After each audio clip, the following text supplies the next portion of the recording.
From around the world and from CBS News in Cape Canaveral, Florida, this is the CBS Evening News with Dan Rather and Bob Schieffer in our newsroom in New York. Good evening. The countdown for the flight of the Space Shuttle Columbia has been dead letter perfect.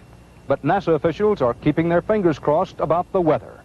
Rain would delay the launch, and the weather officer for this mission says a good bet right now is that there will be showers in the morning. So whether Columbia blasts off at 7:30 a.m. Eastern Time will depend in large part on the advice of the pilot flying the Weather Watch, John Young, who commanded the Columbia spaceship's first venture into orbit.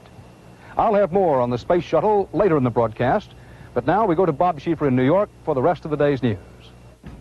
Dan, everyone, good evening. The internal squabbling among the president's foreign policy advisors reached new levels today, as did the president's efforts to damp down the family fight. Columnist Jack Anderson quoted Secretary of State Haig as saying that some administration officials are conducting a guerrilla campaign to discredit him. Anderson says when an advance copy of a column in which he said Haig had one foot on a banana peel reached the White House, the president himself called to say he was very pleased with Haig. The story is the latest in what has become a torrent of reports about friction among the administration's foreign policy advisors, and today the president used his strongest words yet on the subject. Robert Pierpoint reports. During a picture-taking session with Greek Orthodox Primate Iakovos today, President Reagan did his best to dispel widespread reports that his foreign policy advisors are at odds. The only thing I can figure about stopping the backbiting is convincing all of you that there is absolutely no foundation for any of these rumors that keep getting so much circulation. And I could appeal to your patriotism because I tell you, they're very destructive to our dealings worldwide.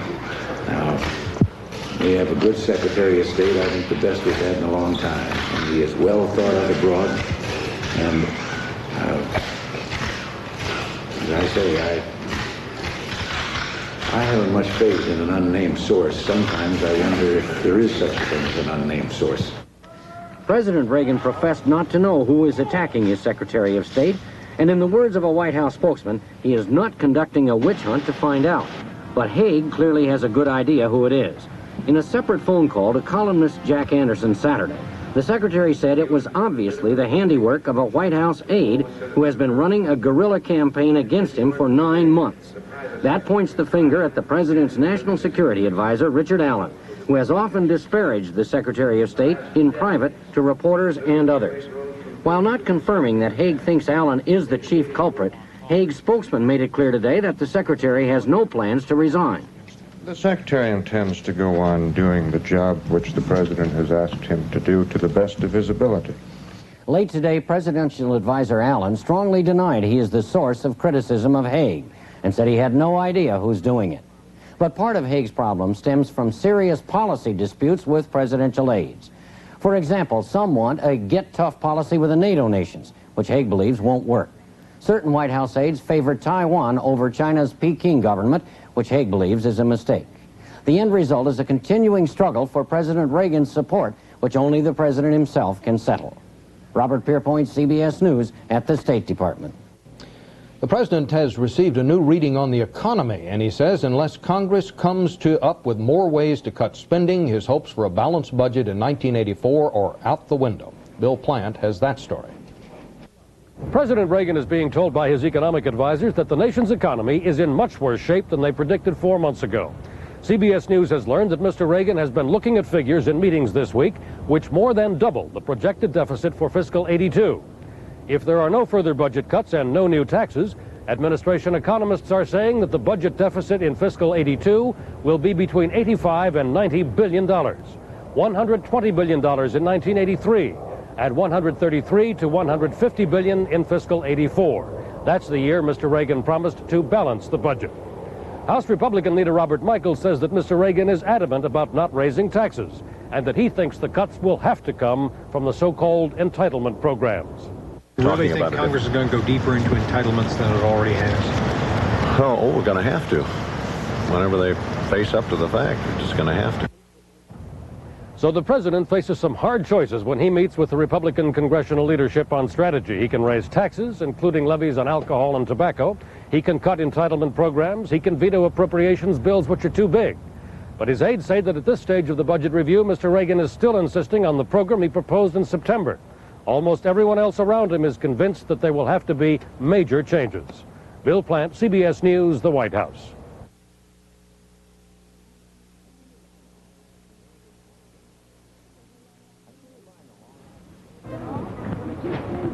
I see you're buying a long-lasting nasal spray. Why? It gives me long-lasting relief. How long? Well, it says 8 to 10 hours. Here's Duration nasal spray. How long does it give relief? It says up to 12 hours. That's some difference. That's 2 to 4 hours longer. That's because Duration has the longest-lasting nasal decongestant. Now, which one are you going to use? Why, this one. Duration. Duration with up to 2 to 4 hours more relief. The proof's on the package.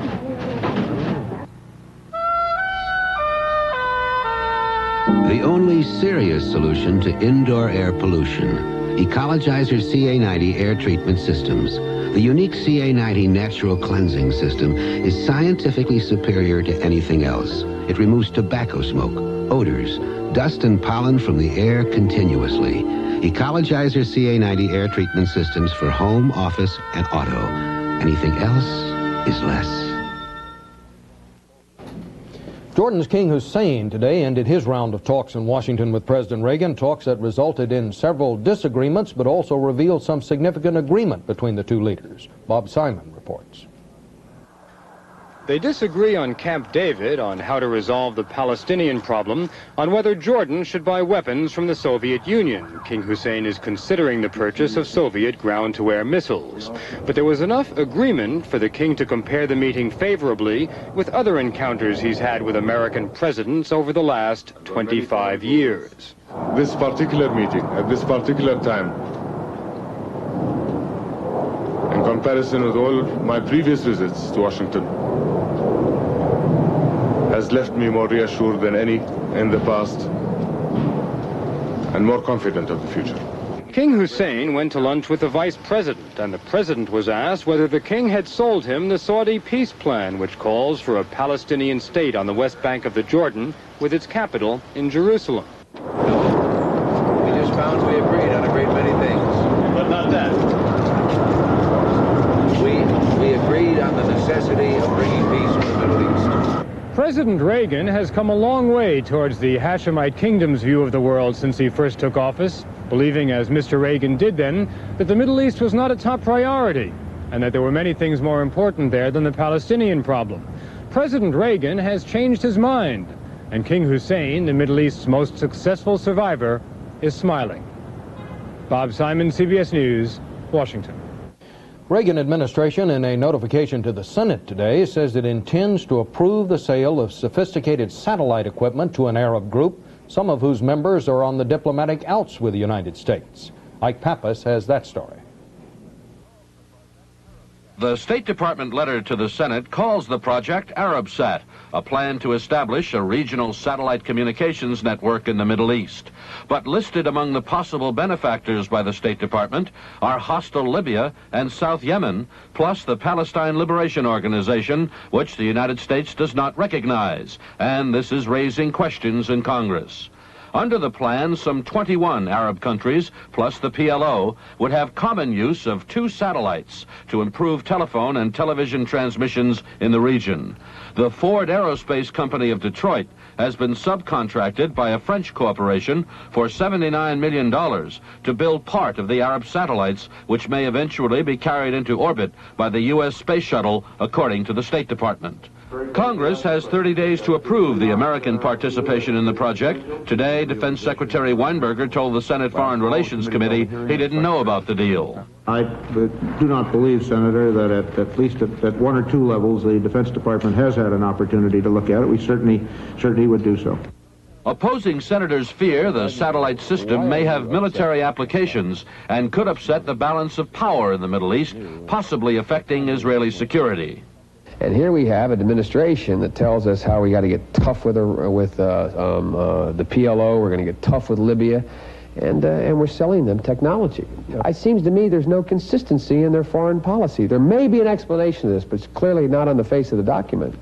Some senators are threatening to offer a resolution to reject the sale if Libya, South Yemen, and the PLO are not removed from the list of participants. Ike Pappas, CBS News, Capitol Hill. And there are reports tonight that Israel is planning to signal its displeasure with Reagan administration policy by replacing the current Israeli ambassador to Washington, Ephraim Evron, with a hawkish American-educated member of parliament. Israel Television identifies him as Moshe Aarons, a senior member of Prime Minister Begin's ruling coalition.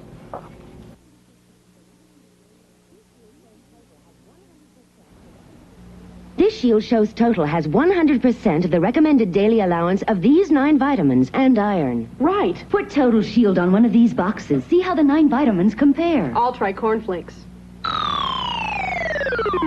25%? Total's much higher.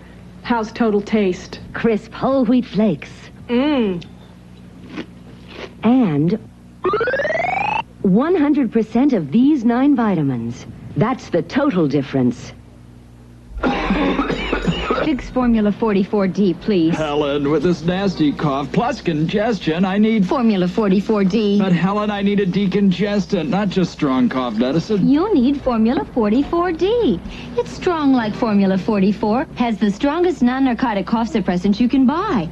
Plus ingredients to help unstuff your nose and loosen up for chest congestion. That's what I said. Formula 44D. Strong for coughs plus congestion. There is perhaps no region in the world as strategically important to the United States these days as the Middle East. It is a region from which the United States gets much of its imported oil every day, but it's also a region in easy striking distance of the Soviet Union and Moscow's client states. So to defend this area and its crucial yet vulnerable oil fields, the Pentagon has created the Rapid Deployment Force, a force not without its critics. Tonight we have a report on that from Jim McManus. This is Rapid Deployment Force headquarters at MacDill Air Force Base near Tampa, Florida. The Army, Navy, Marine, and Air Force units it would command in an emergency are scattered from Europe and the Indian Ocean to California. Its main forces in the United States, more than 7,000 air miles from the Persian Gulf. If we put it all together on a worst-case basis and deployed, I'd have well over 250,000 people. That, I don't think, is a paper tiger. The RDF can put tactical aircraft into a fight within 24 hours. 2,000 Marines with 15 days' supplies from Indian Ocean ships within 2 days. 12,000 Marines from California and an airborne division from the U.S. within a month. But the Rapid Deployment Force does not have enough cargo planes and ships to move main forces from the U.S. quickly and keep them supplied, and won't have for years.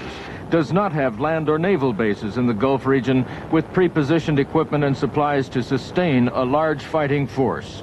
A persistent critic of the RDF says it's designed to meet the least likely threat of a Soviet invasion of the oil fields, that the Rapid Deployment Force is too big and too slow. I would much prefer to have a smaller force, a ready force, in the area, on station, on ships, than to have a larger but far more ponderous and much slower force located here in the United States. Military planners acknowledge the RDF has deficiencies, but its commander insists he can move fast enough to put up a credible fight. A lot of folks think there is no rapidity in the Rapid Deployment Joint Task Force. I don't need to bring in simultaneously all of my divisions and my Marines, but I've got to get certain forces there very rapidly to take key areas and to make sure that they are denied, and I have that capability. The Pentagon's 1982 budget earmarks $4.5 billion to beef up Persian Gulf defense, and so far Congress has raised no serious questions about that major U.S. military commitment. The Rapid Deployment Force is the only counterpunch available, and it is far less rapid and sustainable a force than military planners say is needed. And Congress and the President have hardly debated, much less forged an agreement, on how the RDF should be used and under what circumstances should it come to a fight over Persian Gulf oil. Jim McManus, CBS News, MacDill Air Force Base, Florida. The standoff between Sweden and the Soviet Union over just what that grounded Soviet sub was doing in Swedish waters took a surprise twist today. The sub's captain returned to his vessel after meeting with Swedish interrogators and said he would not leave his stranded sub again, that if further questions were to be asked, the Swedes would have to come to him. Swedish officials said they were not satisfied with yesterday's interrogation, that they will not question the captain aboard the sub, that, quote, we are once again in deadlock. There'll be an unprecedented summit meeting in Poland tomorrow of the country's Communist Party leader and Prime Minister General Wojciech Jaruzelski, Roman Catholic Archbishop Joseph Glimp, and Solidarity Union leader Lech Walesa. It is presumed the three will discuss ways to solve Poland's labor and economic crises.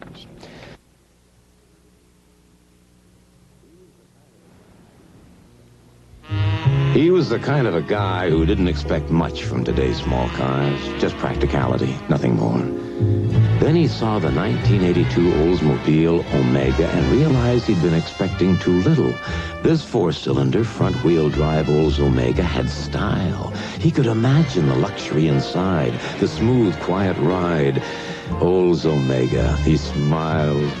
Even today, there's still room to do it with style. Job, standing all day, and now I've got hemorrhoids. Better not neglect them. I was hoping they'd go away. When I get a flare-up, Preparation H often gives me fast temporary relief from pain and itch. It's recommended by doctors, and Preparation H helps shrink swelling of inflamed hemorrhoidal tissues. I'll try Prep H. Ready for the big sale today? Thanks to Preparation H. Doctor recommended Preparation H. Relieves pain and itch, even helps shrink swelling. The Nuclear Regulatory Commission staff today ordered owners of California's Diablo Canyon Atomic Power Plant to arrange for 3 independent studies of the plant's design before it can be fully licensed. After meeting with Pacific Gas and Electric Company representatives, staff official Harold Denton ordered the studies, including one on earthquake resistance. The plant is licensed to test its reactor, but work halted in September after officials revealed that some supports for piping in the plant were incorrectly designed. In 1975, the American filmmaker Emile D'Antonio made a movie about the underground lives of the radical group called the Weathermen. Kathy Boudin was one of them. Her identity was camouflaged, but her words were her own. David Colhane now narrates this report about a young woman who was called one of the best and brightest. My name is Kathy Boudin. I grew up in New York in a family that was a left family and taught me a lot about the questions of justice and injustice in the United States. But now Kathy Boudin is learning at first hand about justice in the United States. This is Kathy Boudin under arrest for participation in a Brinks truck robbery that left 3 persons dead. How did it happen that Kathy Boudin, a magna cum laude graduate of Bryn Mawr, intelligent, idealistic, and attractive, could find herself faced with such charges? Listen to Kathy Boudin. Here she is in a 1975 film about the Weather Underground. She had already been with them for 5 years. It was as if a lot of people who were feeling as angry as we were feeling and feeling the need to express that anger at the state and to build the strength of the people's movement in this country did express it. All around the country, there were demonstrations that were very angry.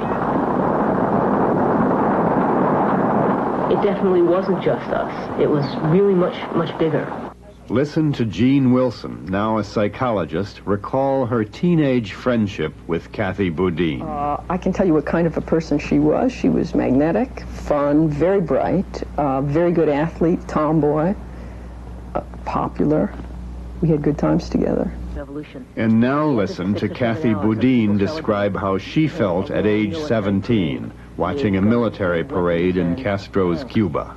I had been cheering along with everybody else. Suddenly I realized that I was cheering for tanks and for guns, which is something that was completely opposite to what I had been brought up to do. My Cuban friend that was standing next to me saw my eyes fill up with tears. And listen to Daniel Goldstein, a psychologist who has counseled people with a radical background at the Berkeley Free Clinic. They tend to come from liberal families with values that stress the importance of other human beings, and at the same time they're headstrong, generally parents who tried to reason with them and did not set strong limits. Kathy Boudin went underground and became a fugitive after an explosion destroyed a townhouse here in Greenwich Village in 1970, killing 3 persons. Today, a new and modern townhouse stands on the site, a demonstration of change, a symbol suggesting that those days of violence are gone. But apparently, for some people, nothing changed. Listen to the voice of Kathy Boudin talking about that explosion. An explosion goes on. The rumble of it. It's that kind of time that can't be counted on a clock. It's that kind of time that seems to go on forever, and you have a chance to see your whole life in that moment. And nearly 1/4 of the young men who were born in 1963 have failed so far to register for the draft when they turned 18 this year. Selective Service Chief Thomas Turnage said today 307,000 18-year-olds have failed to register, the largest number of violators in 1 year in Selective Service records. Officials told CBS News that they are not unduly concerned by the no-shows, that they expect most of the violators eventually will register.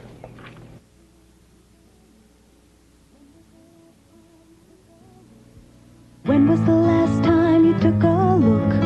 When was the last time you cooked your old friend cream of wheat? It's nice to know the goodness still remains.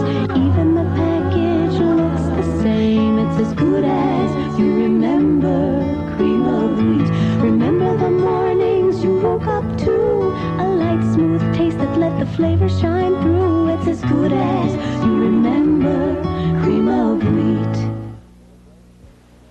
Hello. I was a dedicated blade shaver till my wife bought me this Remington microscreen shaver because it would shave as close as a blade or your money back. The first microscreen is so thin it shaves incredibly close. The second even closer. And Remington's American made. It costs less. Norelco's imported. It costs much more. I was so impressed, I bought the company. The Remington microscreen shaves as close as a blade or I'll give you your money back. And the Lady Remington, the perfect gift. Also with a money-back guarantee. All is ready and going well at the Kennedy Space Center for tomorrow's launch of the Space Shuttle Columbia. The countdown has proceeded flawlessly. The question here remains the weather, and officials are concerned about the possibility of rain or even very cloudy skies, either of which could make a launch unsafe. But as the new crew of the world's first reusable manned spacecraft appeared this morning with astronaut John Young, weather didn't seem a worry for Commander Joe Engle and pilot Richard Truly. You bet your life we are. Everything looking good? Looks great. Beautiful out there. Navy Captain Truly and Air Force Colonel Engle warmed up for tomorrow's launch with some last-minute flying and left it to shuttle officials to worry about tomorrow's forecast of cloudy skies and scattered showers. Right now, I can't tell you whether we'll have one over at T0 or not. It may be a half hour after. Right now, we have to see how lucky we are. I understand there's more weather coming later in the week, and our best chance may be tomorrow. So Columbia stands ready, hoping to match the success of its first mission.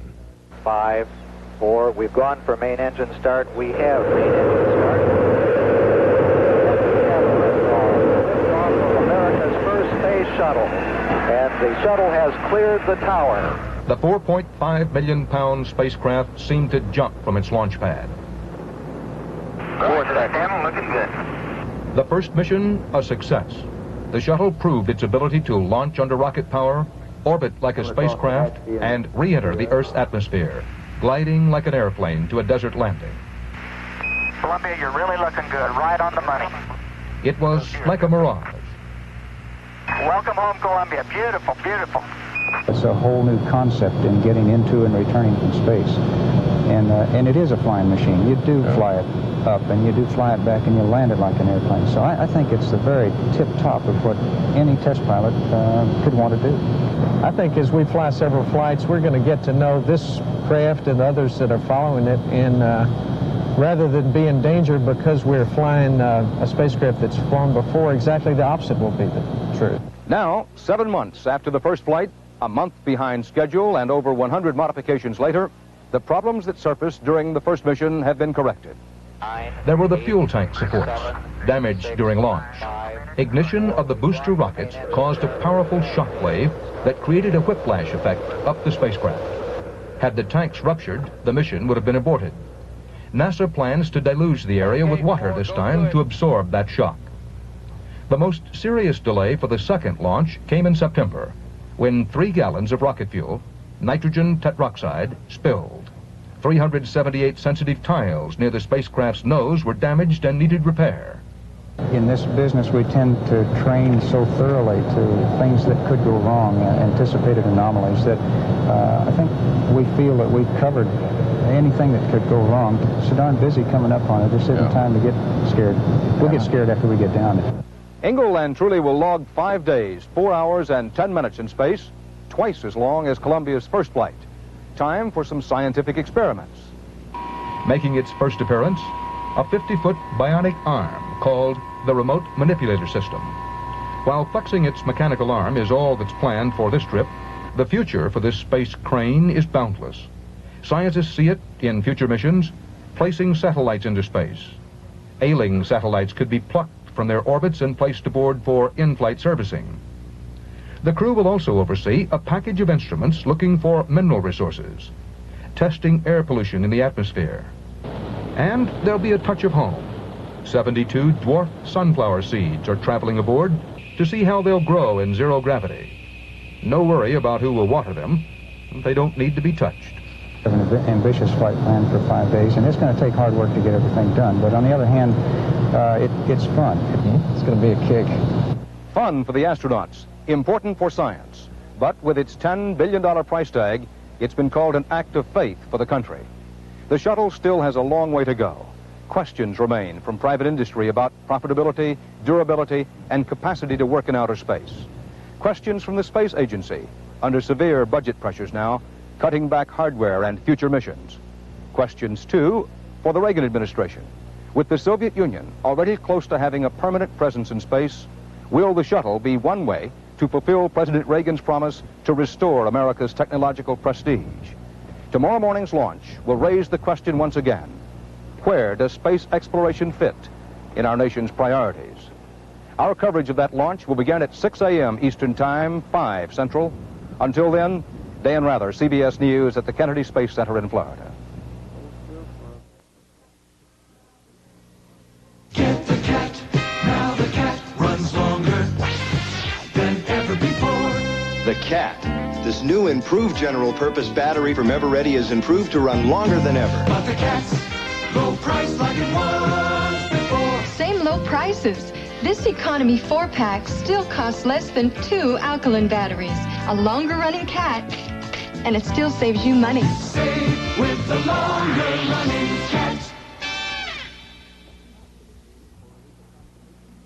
What do hospitals use for relief of constipation? 9 out of 10 hospitals use gentle, dependable milk of magnesia. That's what comes in this bottle of Phillips. Most doctors agree milk of magnesia is gentler than the ingredient in both these laxatives, and unlike bulk laxatives that can take days to work, Phillips works dependably, usually overnight. Remember, 9 out of 10 hospitals use milk of magnesia. So get Phillips regular mint or convenient mint tablets.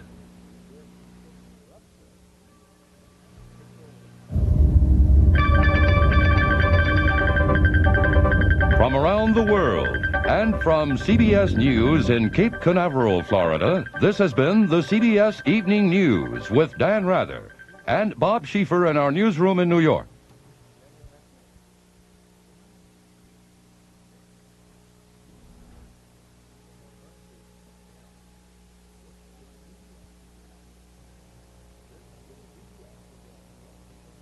This is CBS. A woman is stabbed to death in Rutherford County Hospital. We'll have that story coming up next on Eyewitness News.